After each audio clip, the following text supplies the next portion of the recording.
Ladies and gentlemen, it's a very great pleasure to be here in Huntingdon, a place where I've actually spoken, or rather on the other, we're in Godmanchester here, aren't we?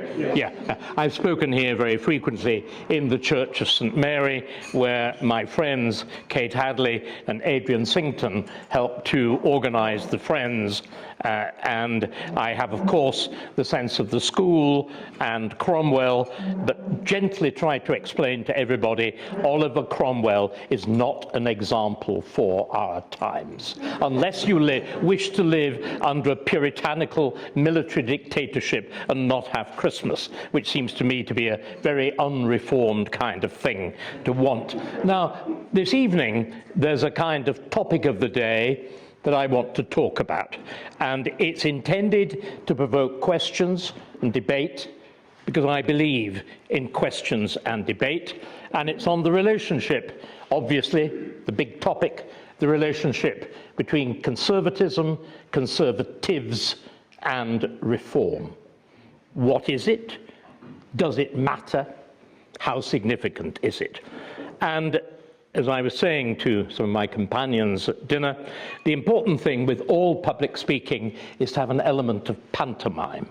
So the beginning of pantomime is my confession in a room of reformers. Ladies and gentlemen, I remain just, and pending the email from Kemi, a member of the Conservative Party. Now, oh, you're not doing it right. You're supposed to go hiss, boo, there we are, get the bugger out, you know, or you're supposed to do all of that. Right. So I've been frank with you, and you, with a little bit of prompting, have been frank with me. Now, this is honesty. How many of you have been members of the Conservative Party? Interesting, slightly lower than I would guess. How many of you previously voted Conservative? The vast bulk. That's pretty much what I expect. So what we've really, the real sense, this is why I'm doing this talk, and the whole business of generic and Badenoch and whatever. What's going on at the moment is a debate, maybe a civil war within the wider Conservative family. That's what's going on. And the notion, again, which has been very heavily pushed by Nigel and particularly Zia Yusuf, we're here to kill the Conservative Party. Well, maybe, but the Conservative Party doesn't own conservatism. That's the key thing. So let's begin at the beginning. Why we find ourselves with this civil war. Why there's a sense of people, generally speaking, though not always. Sarah explained her own background in the Labour Party, which might be another opportunity for going hiss boo, but we shall spare her blushes. What is it that has left the Conservative Party peculiarly open to this kind of debate? So what I think would be useful to do, because again, completely contrary to the image of Reform members as the knuckle-dragging section of the electorate, I find it completely different. What I want to do is to begin with a little bit of history, the kind of thing you get in the Michelin guides to France, you know, un peu d'histoire before you go and get drunk at lunch. Anyway, we've all got drunk at dinner, which makes it more digestible. What does the term conservative mean? When do we first label a party conservative? We do so in 1835 in the Tamworth Manifesto, which is the relaunch of a political party in the wake, this is the key thing, of shattering defeat. The Reform Act of 1832 destroyed, the other term for conservatives in Britain is Tory. The combination of Catholic emancipation in 1829-30 and the Reform Act in 1832 shattered the basis of the Tory party. And instead, Robert Peel, who had been the right-hand man, the lieutenant of the Duke of Wellington. And to give you an idea of the status of the Duke of Wellington, I have a lovely cartoon. Of course, the idea of the reform in 1832 was, first of all, electoral reform, replacing the extraordinary chaos of constituencies which the Middle Ages and the Elizabethan period had left, which increasingly have become pocket boroughs run by members of the aristocracy, like the family in Hinchinbrook Hall and so on, or even more so in Kimbolton. And that extraordinary movement of reform, led again by members of the aristocracy, led by Lord Grey and the Russell family and Lord John Russell. I have a lovely cartoon which shows the Tory House of Commons and House of Lords all dressed up as poor school boys being taken by Lord John Grey of the actual Earl Grey of the leading Whig peer and Prime Minister, being taken through reform and having to conjugate the verb I reform, thou shalt reform, he shall reform, we shall reform, and all the rest of it. And at the back there is the Duke of Wellington, absolutely unmistakable, with his gigantic nose, with a dunce's cap on with bells, as it was then, holding a little sign which says I can't reform, and the Tory party crashes in flames. And so what Robert Peel, who had, as I said, been the right-hand man of the Duke of Wellington, what Peel does is come up with this new idea of conservatism. So it's not the old church and king. It's not just the landed gentry. It's something different. And he begins, and this is the really important thing, he begins by accepting change. He begins by accepting defeat. The first paragraph of the Tamworth Manifesto says, I accept irrevocably the Reform Act of 1832, which ends the ancestral party. So the question then becomes, think about it, where do you stop? Once if you think of what the word conservative means, it means that instinct to resist change, not to believe that the novel is necessarily best, right? Which is why Blair is the absolute antithesis, going alongside the glottal stop. You had the whole business of cool Britannia and Britain with its oldest continuous constitution in political terms in the world. Okay, the Japanese monarchy is older than the English, but in terms of a continuous political structure, nevertheless to be called a new country. Completely absurd. But that obsession with novelty, for a conservative, that's disgusting. But we begin by accepting change. The question is, where do you stop? And this, I think, has always been the problem with conservatism. It very quickly accepts whatever it finds when it comes into power as being the established position to start from. And the only serious person, it seems to me, we've had one, I would argue, genuine intellectual after 1832, which is Disraeli, and we had one before it. Because again, something very important to know about conservatism, conservatives aren't very good at thinking. It took me a very, very long time to become a conservative because I'm very good at thinking. Generally speaking, conservatives are much better at doing. There's an instinctiveness. That's what it means. Tradition, the way one does things. And the person that is best at understanding this intrinsic sense of being conservative is Disraeli. And Disraeli quarrels violently with Peel over the repeal of the Corn Laws. And he goes on, and for the first time, I think, in 1867, when bizarrely he carries out an even more radical Reform Act, the 1867 Reform Act, which, and this is fascinating, the 1832 Reform Act gives the vote to the liberal middle class. And it introduces a liberal hegemony for 30 or 40 years in Victorian England. And then in 1867, when Disraeli gives the vote to my ancestors, my father was a tool maker. I always say he did a better job. He did a much better job, but he really was literally the skilled working class. He was an apprentice at Platt Brothers between Oldham and Manchester, which in those dim and distant days was the world's largest factory. Anyway, but in 1867, my ancestors, skilled working class, got the vote, and at which point Britain becomes a conservative country. It's an extraordinary, and Disraeli, I'm putting it in simple terms, that understanding of the fundamental conservatism and patriotism, I think, is remarkable. It is, if you like, a direct anticipation of the coalition of 2019 that Boris Johnson so scandalously threw away.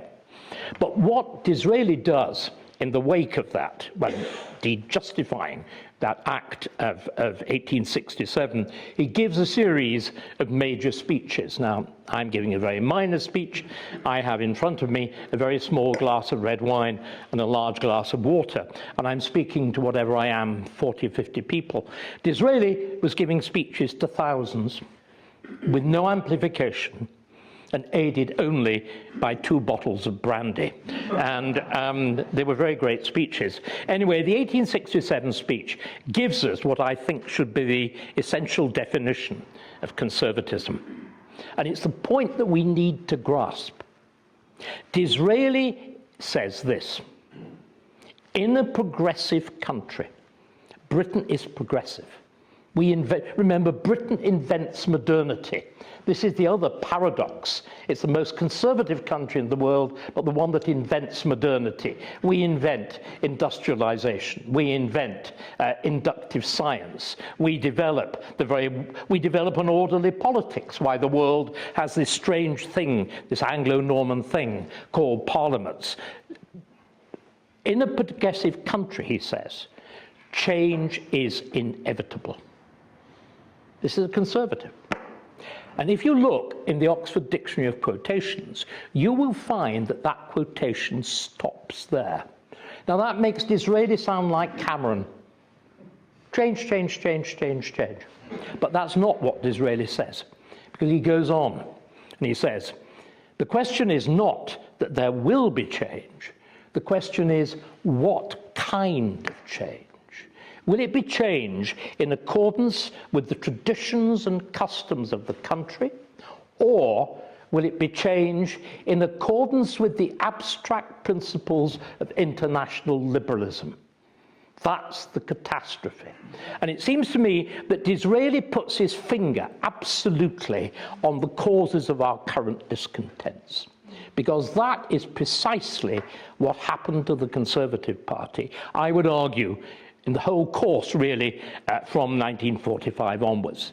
I'm going to have, and I apologize because I have a limited amount of time, as you do too, to skip over the rest of the 19th century with its wonderful and fascinating debates. But I do actually think, because I know some of you will be interested in this, I think the debates in the very early course of the formation of the Conservative Party, the struggle between Peel and Disraeli, at the very fact that most of Disraeli's followers actually become liberals. Gladstone begins as the highest possible Tory, church and king Tory, and then under the influence of Robert Peel swings into the furthest extremes of liberalism. But the disputes in the 1830s, 40s and 50s over the very nature and definition of conservatism are exactly what we're going through now. This is a moment of political turmoil, of the redefinition of parties, of the redefinition of politics. And to use stale terms like treachery, loyalty, and all the rest of it just doesn't reckon with the position that we're in now. So bearing in mind that model that I've given you to begin with, that conservatism is not like the traditional parties of continental Europe in the 19th century, it's not about reaction. It's not about just trying to freeze things. It's about an acknowledgement that in a progressive country, change is A, inevitable, and be necessary. The question is how you manage it. That's the key thing. Let's look at how the disasters happen. In 1945, despite Churchill's warning that what Attlee proposed would lead to an effectively socialized society, Labour is elected and does exactly what Churchill forecast. Britain becomes as least as socialist as East Germany, without the Stasi. But in terms of how the economy operates and everything else, it was a fully socialized country. Churchill is elected in 51. After having denounced it savagely and brilliantly, with the kind of language and the wit and the force that only Churchill could do in 1945, what does he do in 1951? Nothing. Absolutely nothing. And even worse than nothing, you effectively get from 1951 to 1975 to 1979 a term that you're all very familiar with. And again, it's a problem when you're an academic and you find yourself using the language of online abuse, the uniparty. But ladies and gentlemen, we had a uniparty from, I would argue it's actually longer, 1945 to 1979. Effectively, there was of course a change between Labour and Conservative, but it made absolutely no difference as to how the country was run. There was even a term for it. Uniparty is a bit inelegant and clumsy. They had a much nicer one. It was called Butskalism, from the name of R.A. Butler on the Conservative side and Hugh Gaitskell on the Labour side. Now, what's very amusing about it is Hugh Gaitskell was very much grander than R.A. Butler. Hugh Gaitskell went to Winchester. Butler only went, like the Princess of Wales, to Marlborough, which is really quite a long way down the pecking order. But anyway, there was this broad agreement on nationalisation, Keynesian economics, trade union powers, everything that we're familiar with, until 1973-74. There was the disaster of the two elections, one of which elects Edward Heath and the other of which defenestrates him. I remember the second of those was the first time I could vote under the 21 rule which we then had. And I'm afraid, yet more confession, I voted Liberal, but there we are. But the one thing I was absolutely clear was that it wasn't Edward Heath. And this was the election in which Heath was effectively defeated by the miners, that great Who Rules Britain, and the British electorate said resoundingly, not you. What happened? One man who'd served in Edward Heath's government, had been very prominent in it, and was the most prominent Conservative intellectual of the period, Sir Keith Joseph, had a moment of revelation. And again, it's a term that we've discovered to use as a term of abuse with reference to Robert Jenrick, the term Damascene conversion. When somebody who's been on one side of the political spectrum for reasons of ambition or for reasons of genuine intellectual conversion goes to the other side. I always say, I remind people, the original term Damascene conversion is because of St. Paul being struck blind on the road to Damascus. And can I remind you, that original Damascene conversion was really rather successful. St. Paul founds Christianity, at least as much as Jesus, having been a great persecutor. He famously holds the clothes of the people who stoned the proto-martyr to death. So it's a remarkable successful example. Anyway, Keith Joseph had his Damascene conversion, and he writes this essay, which says, I had been a conservative, but I had done nothing conservative. I had been a member of a conservative government, called itself a conservative government. It had done nothing conservative either. And it's that realization that you've been part of a uniparty that leads Keith Joseph to formulate the beginnings of the Thatcher programme, to found the Centre for Policy Studies, that whole extraordinary reconstruction of conservatism and the British economy, and indeed the world economy, because of course Thatcher acts as the model for Reagan, and that extraordinary shift from the notion that the world was a question of planned economies that rules essentially from 45 onwards, one way or another, into that very different thing. So that is, it seems to me, direct example, direct model. Now, I presented it simply in intellectual terms. Of course, there was much more to it than that. The reason that that argument obtains is partly the force, it turns out, of Margaret Thatcher, though she was widely mocked at the time, but above all, its circumstance. Circumstance prove the old model is dead. 1976, there is the shocking business of Britain, which had founded the world's monetary system, having to go cap in hand to the International Monetary Fund to be bailed out. The shame of Dennis Healey. And then in 1979, all Britain becomes Birmingham. As you know what the state of Birmingham is now, the winter of discontent, where not simply rubbish piles up, but dead bodies. There's a mortuary strike as well. And by the way, it's very difficult for you to read, well, many of you are, some of you, nobody's, I'll be polite, nobody here is at all possibly as old as I am, but a few of you may be near it. So you may even remember that we actually had, in that extraordinary post-war world, even a travel agent was nationalised. Thomas Cook was nationalised. But that whole structure of Keynesian economics and whatever, and trade union power crashes in 1979, and we get Thatcher. What I would like to suggest is we're in exactly that same position now. That we've seen a new uniparty form itself. We've seen a new set of ideas brought into being by the left, persisted, curated, developed, and intensified by the right, and crashing into failure in the present. Let's just look then at how this second story develops. There is, of course, a paradox. Tony Blair, I've already mentioned him, coming to power in 1997, presents himself in many ways as the heir of Thatcher. You will remember, brilliantly exemplified by Peter Mandelson, who lingers like a bad smell across the politics of 30 or 40. But it's a bad, Peter Mandelson is like a bad smell to which you've applied air freshener. You know, there is that hideous combination. You know exactly. You know. we can all remember a bad drain, can't we? You know, you go and spray. You go and spray. You go and spray liquid perfume.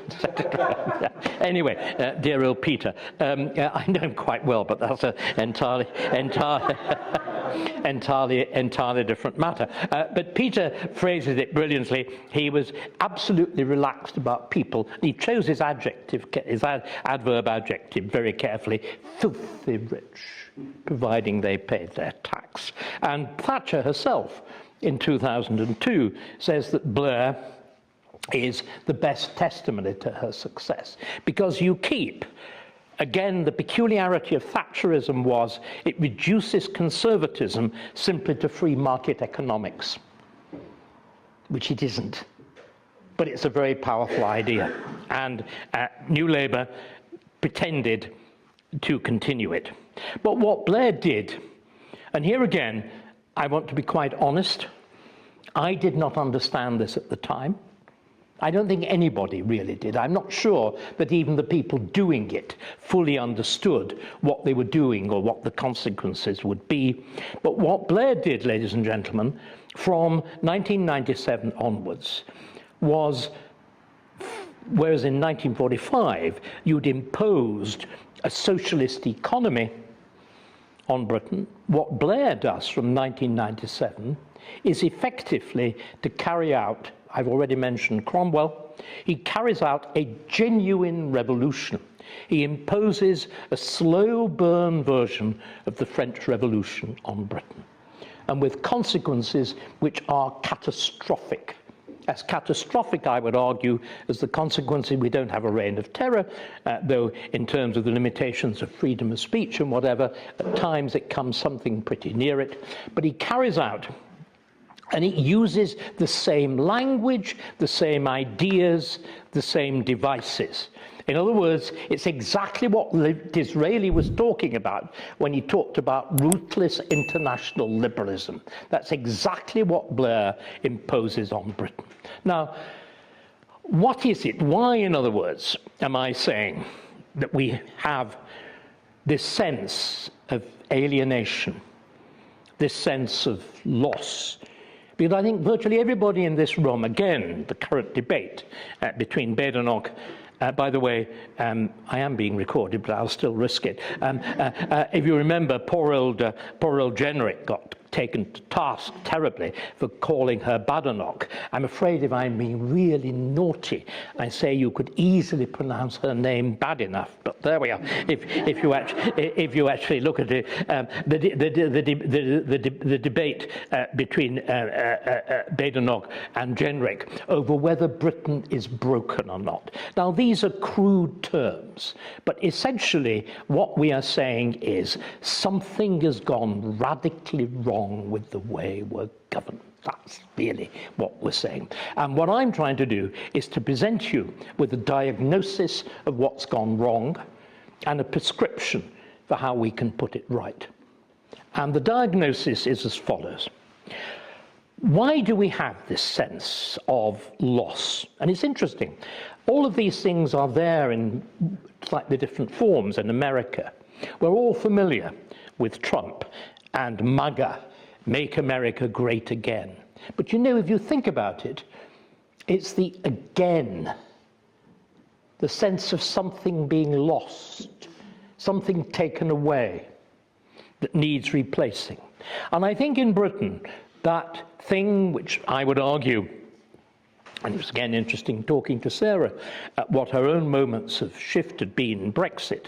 I think the whole campaign of Brexit, take back control, the sense of something having been lost, or again, that cry of so many of the anti-immigrant demonstrations, we want our country back, that sense of loss, of something having gone. Well, I think I've got my finger on what happened and why, fortunately, it can be reversed. Because again, one of the charges that's made against what we could call declinism or catastrophism or whatever is the element of despair. I believe, unlike many other people, that the heart of what has gone wrong, ladies and gentlemen, is political. Not cultural. Obviously, there have been huge cultural shifts, not even immigration, but it's been, that is also at the heart of the process. It is political. Now, that is actually a cause for both despair. How does a country commit suicide? But on the other hand, it's a cause for hope. Because what politics has done, politics can undo. And this is, again, what is so striking about Thatcher. Her understanding, and Keith Joseph and the whole apparatus of the Centre for Policy Studies and the Institute of Economic Affairs, they understood you had to undo first, repeal trade union legislation, undo nationalisation, dissolve the managerial bodies that had enforced Keynesian economics and prices and incomes policies. So let's look then at what Blair actually does. And this also takes us to key terms that, again, are very relevant in terms of reform. Blair takes a country which, as I've already emphasized, I think had a fundamentally continuous, though obviously constantly changing, evolving, developing structure of government. The key to understanding, and again, I discussed this with Sarah, rather she told me about her own feelings, that she got into politics because she wanted to be a representative, that she wanted to embody the feelings of a locality, I had an interesting discussion with my dining partner, on the other hand, about the experience of going out and knocking on doors and talking to people and getting the sense of their feelings. And the key thing, it seems to me, that Britain invents, and we are the only country to do it at scale. Ancient Greece did it, the tiny little, but only in city-states. The Italian city-states did it when they create, for very brief moments in the Middle Ages, when they create democracies and structures of representative government. We're the only country to do it on a national scale, with the structures of Parliament and of parliamentary representation.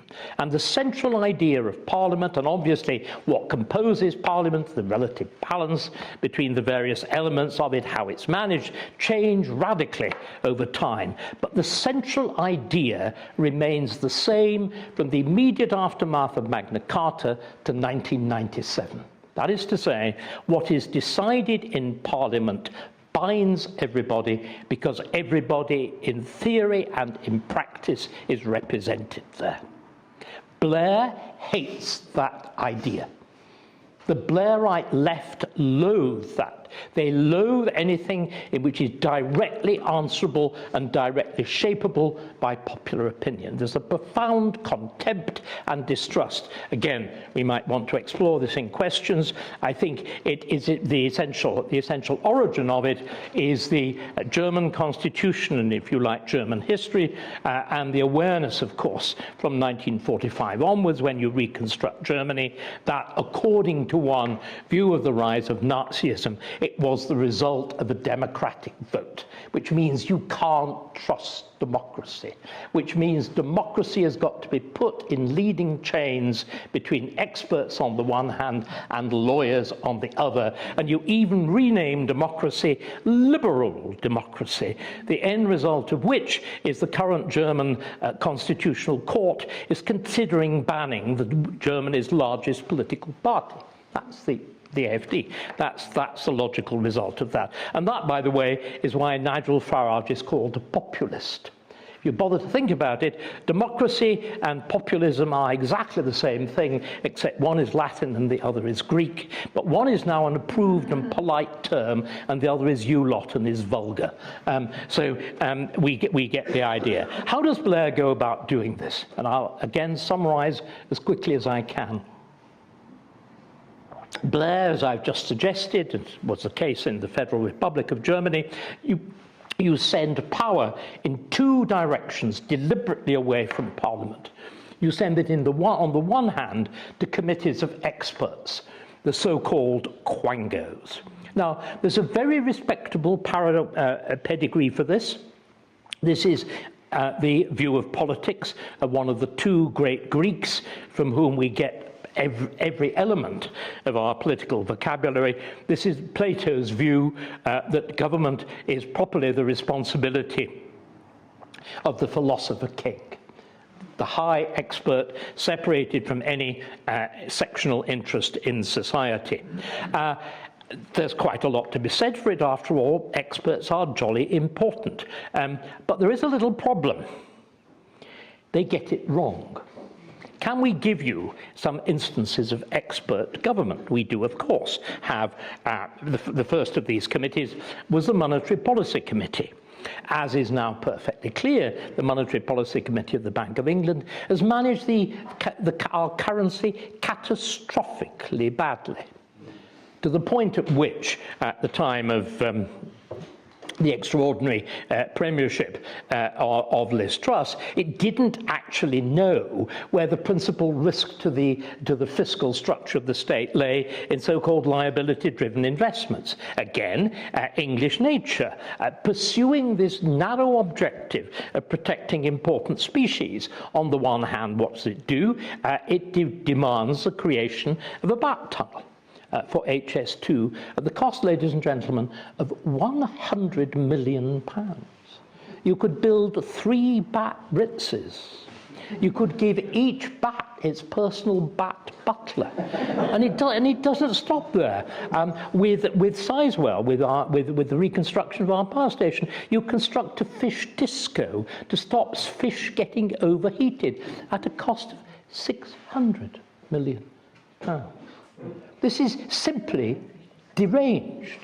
It is simply deranged. And the best illustration, and see, I'm a great believer that you should always approach by asking, as Jesus does. You will remember, I think Jesus is jolly good politically. I have a lot of doubts about the theology, but I think the politics is pretty good. By their fruits ye shall know them. Look at consequences. I'm illustrating consequences. And we had, of course, a complete example when we were actually ruled by one of these committees. I know none of us want to remember it or admit it. COVID. We were ruled by a committee that actually took its name. It sounded like a Platonic committee. Sages, you know, you could just see them there with long beards and robes and all the rest of it. And a few of them were very serious people like Patrick Nurse, serious scientists. But they had the problem is with these committees, they have one concern. The one concern of COVID committee was to stop people dying of COVID. Yeah, terribly good, I suppose. But can I just ask a quick question? Does anybody remember what the average age of death from COVID was? 84. It's 82, I think. And the average age of death is 81. So I suggested the slogan could be "Get COVID, live longer," you know. But and if you bother to think about it, we decided to deal with what turns out actually in retrospect to have not been a very serious disease by the general standards of infectious diseases. If you compare it with the Spanish flu or even a really bad dose of ordinary influenza, what did we decide to do? Well, we decided literally to close down the NHS.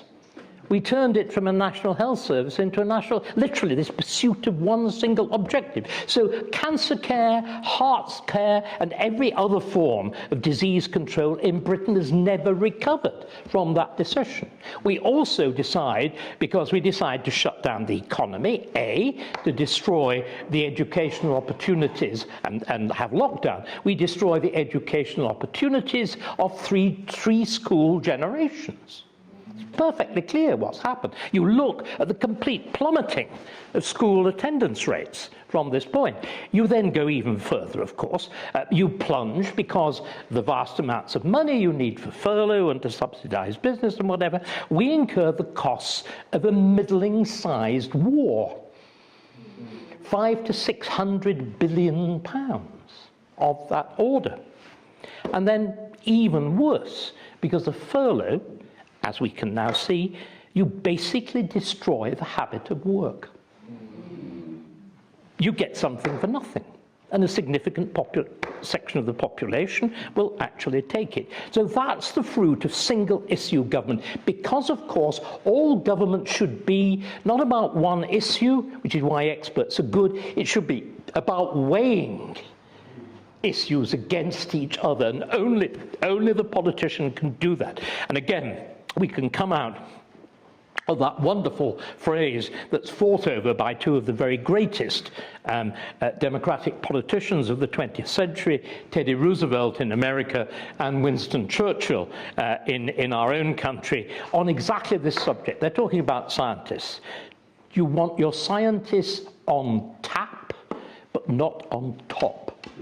You want your expert feeding into political discussion. In other words, I believe in the mastery of politics. It's only in proper democratic politics that you can weigh things against each other. So that's the disaster of the regime of the expert. The other even greater disaster, ladies and gentlemen, is that Blair transfers so much power to his own tribe, lawyers. And the key thing, well, there are three things. There is the incorporation of the ECHR, the European Convention on Human Rights, in 1997. There's the Constitution Reform Act of 2003-4, and the most catastrophic of the lot is the Equality Act right at the end, 2910, of the Brown government, forced through by the dreadful Harriet Harman. And ladies and gentlemen, those lie at the heart of a legal catastrophe without compare in British history. It's a disaster, because what was introduced were systems of law that were completely alien to the principles of common law and its respect for political authority and for parliamentary statute. But once again, there is the problem: we've let the left capture the language. Don't human rights sound lovely? Think about it. You know, how could anybody possibly be against human rights? I always say it's a bit like Paddington Bear. You know, you can see it, can't you, with a sweet little sort of red pork pie hat on its head, with a pathetic little luggage label like a refugee child, with a little battered, you know, exactly. I mean, this kind of wet between the legs. Well, I better not go into details, but you get the general idea about the reaction. But ladies and gentlemen, stop being sentimental. One of the great problems with our modern politics is sentiment. Sentiment is false feeling, is sentimentality. Put instead a hard thinking cap on. If you believe that there's a thing called universal human rights, you believe there's a universal human being. You believe, and if you read, for example, the views on migration and migration non-control by the Green Party, you will see it's actually spelled out there, that the newly landed refugee or asylum seeker, and you and me, you know, okay, you know, tidy him up, trim the beard, cut his fingernails, remove the Kalashnikov, and within 5 minutes, he's just like you and me, because he's really just one of us. You know that's a lie. And you know it obliterates culture, it obliterates tradition, it obliterates history, it obliterates the state, it obliterates frontiers. That was the intention. The whole effect of particularly the legal aspect of Blairism is to challenge the idea that the nation has got any value at all. And the central principle of conservatism, again, as Disraeli says, is the Conservative Party. He says a national party. What he really means is a nationalist party, or it's nothing. It's an astonishing thing to have to say, but that's again the point of MAGA, putting America in, the American politicians worry primarily about America. Who would have thought it? But you know, that actually needs to be said. If you look at the absurdities of the position that we find ourselves in now, to say that you want to prefer Britain or the British, or they should be the prime concerns of the British government, is positively heretical. There's a lunacy in this, and it begins, as I said, with the very fact of human rights laws, with the central premise of human rights laws. But it's built into the mind of these people. There's the famous exchange, which is recorded by David Goodhart in his splendid book, which, needless to say, was a conversation which took place at an Oxford high table, and David found himself, the son of Charles Goodhart, needless to say, went to Eton, found himself there with Gus O'Donnell, who had been the permanent secretary at the Treasury, and Mark Thompson, then the Director General of the BBC, now until recently the managing editor of the New York Times, and they got discussing, you know, what the prime purposes of government were, and the the permanent secretary of the Treasury of Great Britain says, of course, no, national well-being, that's not my prime concern.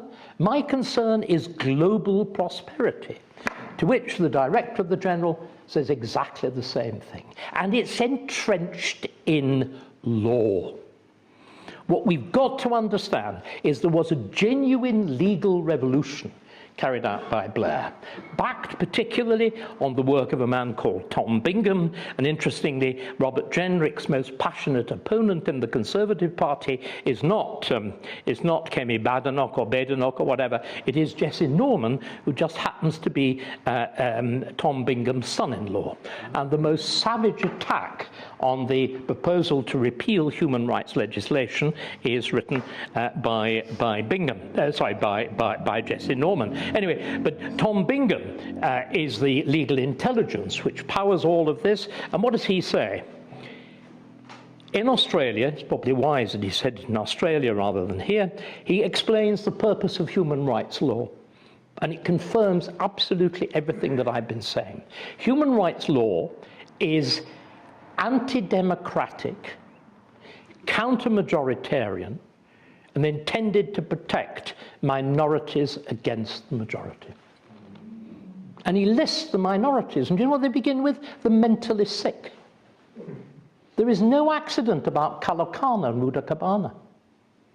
They're really, the fact that these people are allowed to wander around, whereas right through to my mid-30s, they would have been in secure mental hospitals for their benefit and ours.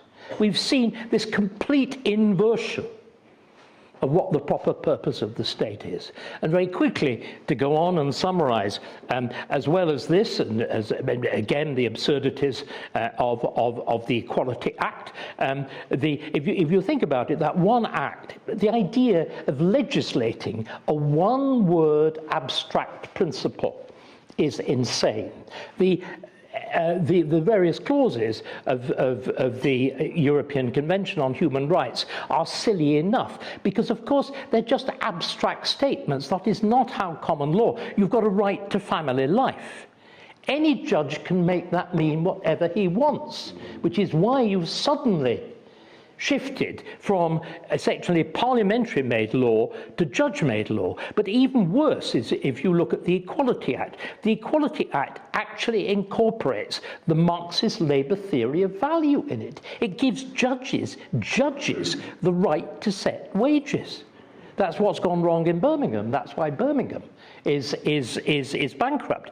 I mean, that's even worse than the prices and incomes policies of the 1950s, 60s, and 70s. Still worse, it of course in the I think it's 9 protected characteristics of the Equality Act. One is gender, this completely invented thing, you know, that we decide which sex we are, as opposed to it being determined by organs. And the other is sexuality. Well, of course, that's why you've had the whole Nurse Peggy and everything else. It's an absurd way to make law. Incorporated in all of that, of course, is the fact that the Conservatives, once they'd actually got into power in 2010, doubled down on all of this. So Theresa May takes, for example, the net zero legislation, which had been pushed forward by Ed Miliband, and she gives it a deadline of 2050. Ladies and gentlemen, that means judges are now able to hold the government to that deadline. Judges determine whether you can drill in the North Sea oil or whether you can frack. This is lunatic. And then finally, of course, partly through Bingham, partly through people like Lord Hermer. And by the way, there's a complete nexus. The man who represents Mauritius before the International Criminal Court, Philip Sands, is the man who writes Bingham's extraordinary laudatory obituary in The Guardian. There's a complete inner group of these people, and Bingham insists, Starmer insists, that we incorporate international law into our own common law, which again further excludes the centrality of the nation state. So that's the result of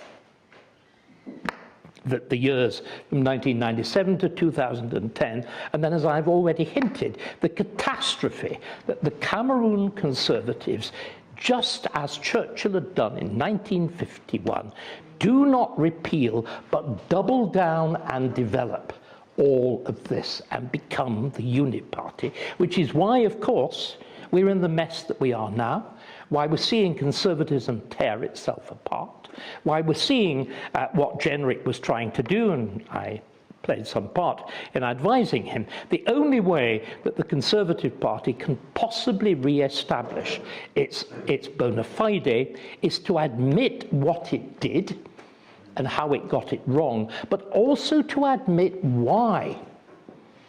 And Badenoch, again, in her conference speech, which wasn't bad, goes 2/3 of the way. She says, when Labour follow its policies, the result is, its principles, the result is disastrous policies. When we follow our principles, the result works well.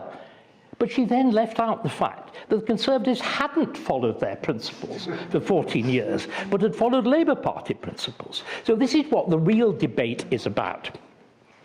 It's not repudiating conservatism. It is recognizing that what we have to do is to tear off this terrible overlay, this abstract internationalism, this subordination of the national interest, this subordination of the interest of the majority. That's got to be torn off. I call it the Great Repeal. There's got to be that undoing and then a restoration. But of course, in that process, that's a process of exactly what happened. It's the same thing that happened in the 1970s with Keith Joseph. There were even earlier echoes in the 19th century. But it's a process in which each one of us has to apply a degree of honesty, a degree of self-scrutiny, and a willingness to do what I've been trying to do this evening, however inadequately, is once again to introduce serious ideas, serious principles, serious ways in which we can test policy and politicians. Thank you.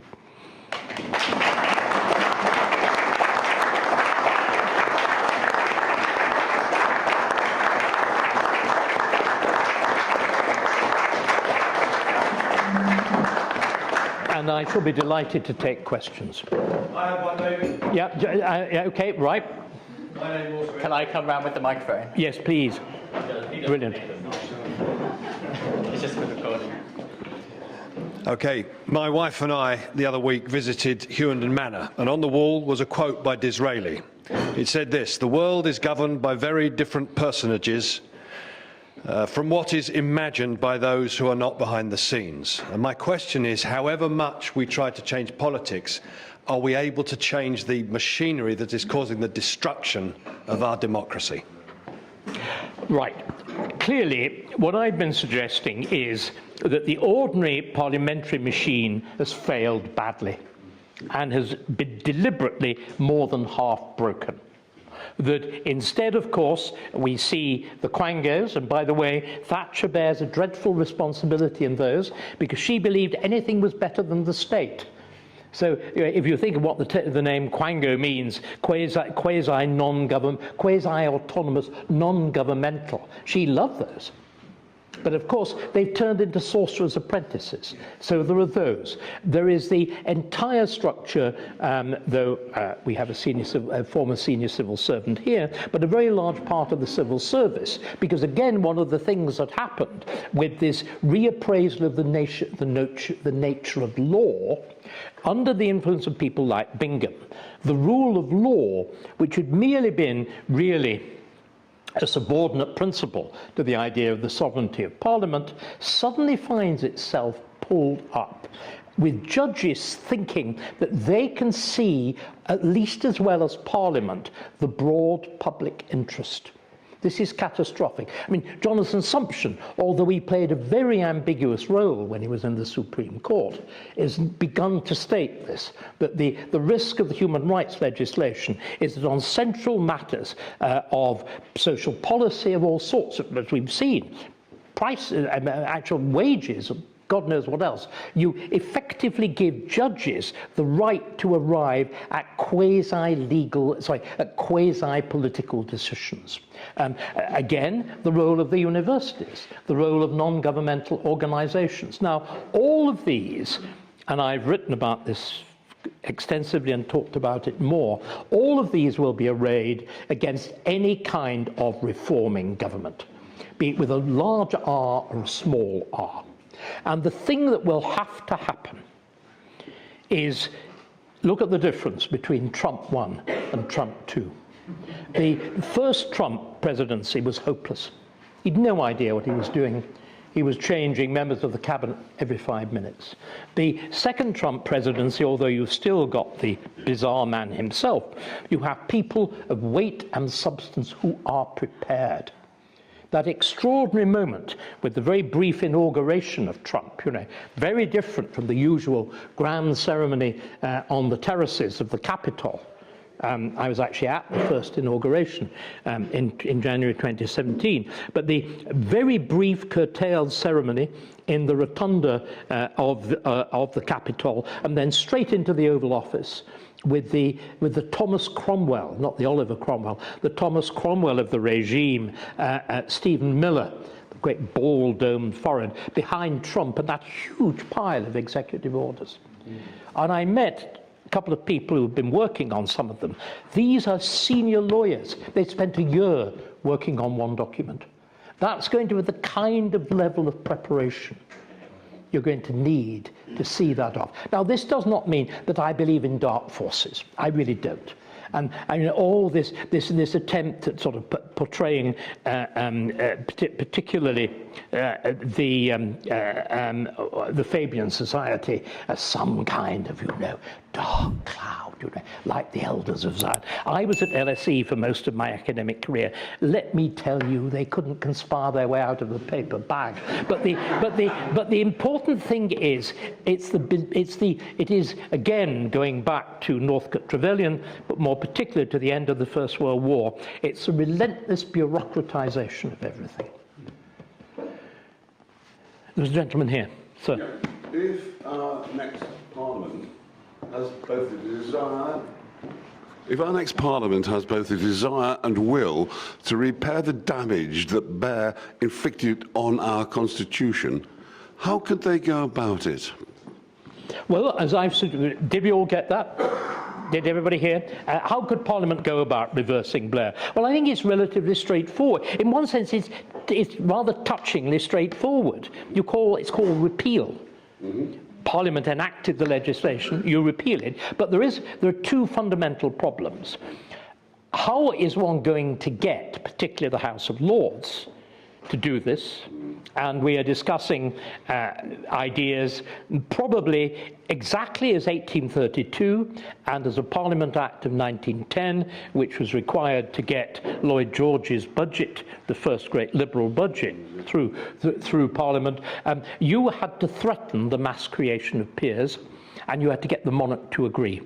We are not sure whether or not even the Salisbury Convention, the idea that if all this stuff is in a manifesto, whether the House of Lords will acknowledge it. We may have to go ahead and do the mass creation of peers. Because incidentally, Starmer has already created 87. I mean, he has already set that process in motion. But the other thing is that the way common law works, even if we repeal the 1997 onward legislation, the cases that have been decided on the basis of it remain as precedent. There would, people again, lawyers that we're consulting, are suggesting that there is a process. You all know that I think that I'm primarily, well, I used to be primarily a Tudor historian. The great point about the marriages of Henry VIII, Henry's marriages were, he wasn't divorced, the marriages were annulled. And there is the procedure, I think, I can't remember when last used, but there is a possible procedure for annulling an act of Parliament, which would mean that no precedent derived from it had any operative value. So, in other words, it's again, this is machinery. But can I just be clear to everybody? I've begun by talking about the need for politics. That I believe passionately that politics is the master science. Aristotle talks about it being architectonic. When you talk about a constitution, you're not talking about a bit of paper. You're not talking about the equivalent of a prescription. A constitution is like our DNA. And what Blair did, was to affect our DNA.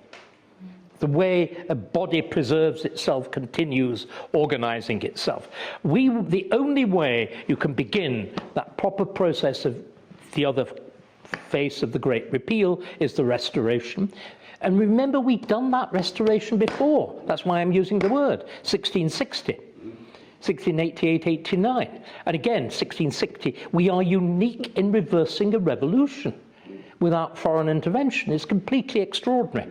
And indeed, which I hope, again, one of my great hopes is we avoid revolution, we avoid violence.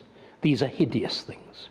And they always lead to, in my view, always lead to disaster. But what it means is there will have to be a huge real majority, not a nominal majority, not a Lovelace landslide like 2024. You will need a government with a majority and a secure, what the Americans would call a plurality of the electorate. So that's your job. Thank you. Sir. And speak up as much as you can, please, for everybody else. So, I mean, I get the sort of direct political angle and the impact of Blair, but there's been a massive sort of intellectual, sort of cultural, educational angle where the goalposts are sort of deliberately been shifted. We're told that, you know, the UK is sort of no longer good enough to sort of stand on its own 2 feet, that we can only survive by our, you know, by essentially handing over any capabilities to sort of other countries to provide for us. And we've basically become a mass consumer of other people's stuff to the point of, you know, not even having our own food security or defensive capabilities really, or anything else. And I do wonder how you can reverse that. So, I mean, eventually you probably could if you really, I suppose if you... But really there's the question, right.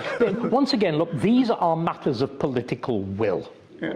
And if, look, either we give up, which will be very easy, and prima facie, there's much reason just to give up. Or you decide to do something about it. I've got the strong view, which I acquired the hard way, that there's only one public virtue. It's called courage. Without courage, no other virtue matters at all, because you didn't do anything with it. And again, another one is the willingness to take risk, to make the choice. I mean, whatever one thinks about Trump, the extraordinary thing about Trump is he has a proper monarchical instinct. That instinct, I will, it shall be done. Churchill, action this day. Oliver Cromwell, in those famous debates on the constitution of the protectorate, there shall be something monarchical in it. And it seems to me, which again, I think will be logically probably why I should be changing my political label, Farage as a disruptor has shown some signs of being able to do that. But the essential thing, I think, is to recognise what politics has done, politics can undo. I think it's also important to put something else in place, patronage. The left has been brilliant at the use of patronage. The right has been hopeless. And remember, Gordon Brown deliberately altered the entire structure of state patronage. Until Gordon Brown, the Prime Minister advising the Crown, had exercised enormous influence on the universities, on the church, on learned bodies, through the patronage secretary and the royal right of appointment to the House of Lords. What Brown does is deliberately give these things away to quangos, knowing the sort of people who will sit on them will deliver the kinds of people he wants. I think we've also got, you know, I'm profoundly sympathetic. I knew and liked a lot Peter Whittle, the New Culture Forum and whatever. But the reason that the whole of the nonsense of critical race theory, transgenderism and whatever, has got a hold in our universities is that it's legally endorsed. Do we all realise this? This is the fundamental problem is legal. So when you talk about two-tier justice, it's written into the law. The behaviour of the police is written into police regulation. After the Lawrence affair, they are supposed to be reflective of their communities. Can you imagine a world in which it's just being revealed? One of the worst figures in Birmingham, needless to say, is both a police constable, an elder of a mosque, and the General Secretary of the Muslim Police Officers Association. Can you imagine having a Muslim police officer or a black police officers association? It's monstrous. But in a sense, the whole determination in the wake of the Lawrence inquiry, I think the Lawrence inquiry is one of the great catastrophes, along with the 68 Race Relations Act. And again, it's very interesting. It's led, of course, by Macpherson of Cluny, terribly respectable Scottish judge. But the dominant person in it is Sentamu, who was the Archbishop of York, but was also a lawyer. And he is the one largely responsible for these doctrines of institutional racism and all the rest of this stuff. But it's the fact that he's legally entrenched means it can be legally undone. Which is why, again, I don't know how many of you are members of Toby's Free Speech Association. Vital to be members of that, both of self-protection, but also Toby is showing, as a very unsurprising in many ways, recruit to the Lords, an extraordinary strategic sense in what legislation needs to be tackled, repealed. Yeah. And it's this, but it really is so, it sounds boring, it sounds so exciting, we've all got to go out and do a Douglas Murray. Yes, but it doesn't actually make a blind bit of difference. Moderate, repeal the law, amend the law, that makes the difference. So. Change. I'm probably the oldest person in this room. I was born in what turned out to be the worst year of the last century, 1933. My generation has experienced more change in our lifetimes and more areas than any other in recorded history. But the one thing that has never changed is our system of government. If Pitt the Younger were to be reincarnated and taken to Westminster, he'd appreciate the buildings, but he'd be delighted that parliamentary processes and procedures were unchanged. Not quite. In this day and age, in a technological age, we're being governed with a quill pen. We used to think of our Westminster as the mother of parliaments. Well, if anyone observes, unfortunately, Prime Minister's question time, you have to realise Mum's got dementia. Yes, I mean, first of all, the difference of parliamentary procedure from Pitt's time is enormous. The creation of the party system in the 1870s completely transforms parliamentary procedure. The control of the government, the whips, the right of the Prime Minister and the ruling party to set the business of the House, the whole Erskine May, the actual handbook, is utterly transformed in the 1870s. Now, again, my sense is that in some ways we might exaggerate the effect of the media revolution that you're talking about.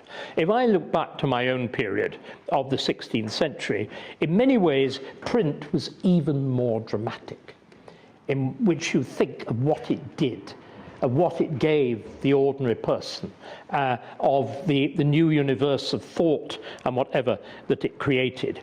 But it proved highly compatible with those governmental structures. And I think that there are clear signs that the world of the internet with and of social media and whatever, used properly, could actually rejuvenate rather than destroy the kind of representative democracy that we are talking about. I think but it needs imagination, it needs courage, it needs intelligence. And as you correctly have said, they've been all three rather lacking in the political sphere.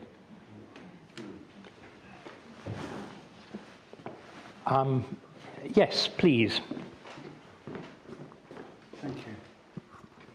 Sarah's been on quite a journey, and I would say I've been on quite a journey as well politically, but much more privately, because before my stroke 2 years ago, I was a senior civil servant for 25 years, and for 12 of those years, I was the expert at Department for Work and Pensions. I was the chief analyst and the chief scientific advisor, and I crunched a lot of numbers in my time, and they were good numbers. But anyway, Ian Duncan Smith was particularly demanding. But anyway, as an expert, you're not meant to go out to Reform Party fundraising events, nor indeed vote leave. But I was particularly struck by your parallels with the 1970s, David, because I've been thinking about that the same as an economist myself. The story of the UK in decline and Britain's going to the dogs and everything's broken and nothing works. And I think you're drawing attention to Sir Keith Joseph is really important, because the question I've got is, well, I'm assuming that in this parallel world, Nigel Farage is Margaret Thatcher, but I don't know who is Sir Keith Joseph. There's a bit of competition. Yes, indeed. There are, I suppose in one world I have a little oar in the game. James Orr has another little oar in the game. There's Danny Kruger. I mean, I think what is very, and again, partly coming back to yours, what I think is impressive is that the court of King Nigel, like the court of King Donald, is now starting to be inhabited by some very impressive people. There are some very, very able people. And this also raises another question. Clearly, part of the attraction of reform has been the element of insurgency. Of course it has been. The sense that there's been a uniparty, we want to fight against it. I understand that. But equally, I think it's important to understand that reform, I would argue, but again, I'd be very open to dissent on this point, rises primarily from this division within the Conservative family. I think it's also important that we understand, so I think the process of creativity will come from there. I think the left seems to me, and Nick here, who is writing a piece on me, comes from what is conventionally regarded as the left-wing journal. I don't think the left has had anything interesting to say for a very, very long time. There's been an extraordinary political death, and what seems to me to be the most striking thing is, and I think it really, again, I've been using this phrase, by their fruits ye shall know them. What we have now is something truly extraordinary. We have a government that commands a very substantial majority in the House. We know there was a Lovelace landslide. It's headed by a man who is the quintessence, if you can imagine a large alembic in which you distill every bit of Tony Blair, the thing that came out at the end would be Keir Starmer. And he still can't make the thing work. You see what I mean? We have a clear sense of a governmental structure that not even those who believe in it can make it work. And this, I think, is the most remarkable thing. It is the clear testimony to the fact something has gone badly wrong. I mean, if again, you use the simplest test of all. If you were a senior civil servant, we go back to 1979. Thatcher comes to power, admittedly more gradualist, more subtle, more cleverly advised, dark figures and clever figures, the David Harts and whatever in the background. But the governmental machine of 1979 is capable of radical reversal of governmental policy. Similarly, in 1997, Blair comes to power. The machine is capable of doing radically different things. Keir Starmer comes to power just wanting to continue how he thinks it ought to have been run. He came to power convinced the only reason that government didn't work was, that Liz Truss was an ass and Boris was corrupt. And Rishi was useless. Well, we could agree on all three of them, but hence the fact that his first policy advisor knew nothing about policy. He chose Sue Gray simply because she'd been the enforcer She ran the equivalent of the Stasi. She ran the inner. It's a wonderful name. Propriety and Ethics. All about arm twisting. I know because I was on the receiving end of it back in 2020. But she was just the enforcer. If you want to know what she did, read Oliver Letwin's memoirs. But in other words, he thought there was nothing wrong with it.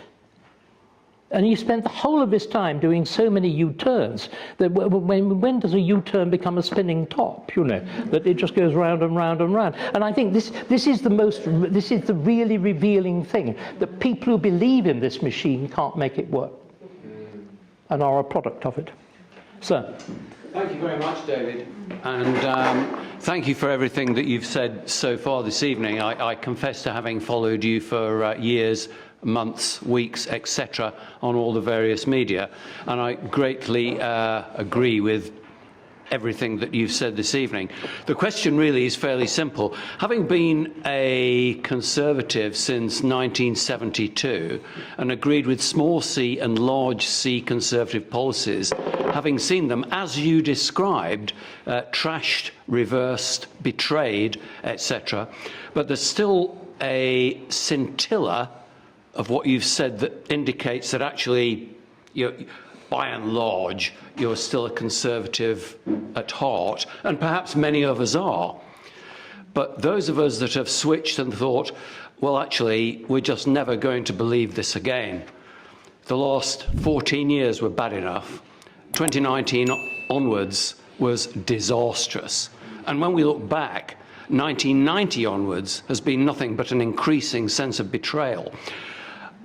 What is your suggestion that those of us who have moved to reform say to people who genuinely, tribally, whatever, still believe in the trashed Conservative brand?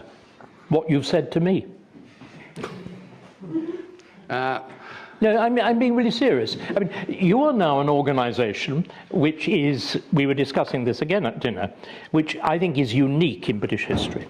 The speed with which a political party has formed itself, its confidence, the degree of enthusiasm, the degree of camaraderie.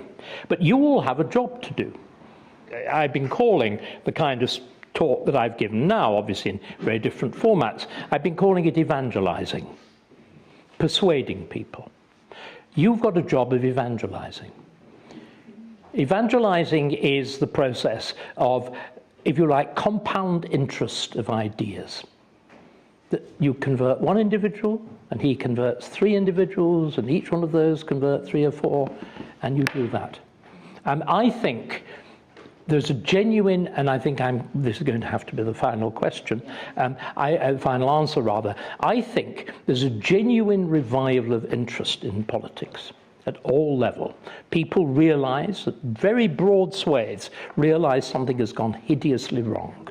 There's an appetite to put it right. Each one of you is clearly unusual in one sense, that you've acted, that you've perhaps gone out on a limb, you're describing your own journey. But it is that, again, why the term evangelizing. It's a little bit like a sect that needs to become a church, that needs to become a country. And it's that process which each one of you can be part of. Thank you very much.